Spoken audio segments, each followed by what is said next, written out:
O'zbekiston bilan Koreyadagi 30 yillik sinfdoshlar o'tirishi qanday bo'lishiga qiziqayotgan bo'lsangiz, shu videoni ko'ring. Bugun Kariz qaynonamdan karizcha sinfdoshlar o'tirish versiyasi. 54 yoshga kirgan bu sinfdoshlar hech ham qariga o'xshamaydi, nima deysizlar? Bu salomlar esa narana obunachilariga deb video olishibdi. Qarochi hammalari yig'ilishib, it o'lgan joyga borib, maza qilib baliq yeyishibdi. Bu stolga qarasangiz, ovqatiga qaraganda salatlari juda ham ko'p ekan. Men bo'lsa 8 yildan beri sinfdoshlar o'tirishiga bora olmayotgan bir paytimda Kariz qaynonamni qilayotgan ishini qaranglar. Eng katta do'stim Kariz qaynonam bo'lsa ham, eng katta dushmanim ham Kariz qaynonam shekilli. Voy, mana balig'i qaranglar.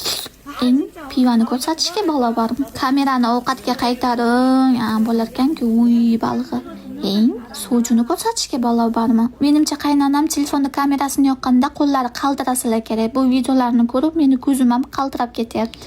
Voy, mana manzarani qaranglar. Men bilan sovib borganda maza qilib o'ynagan bo'lardik. Itvachamiz mana shu maydonchada maza qilib yugurib yurgan bo'lardi.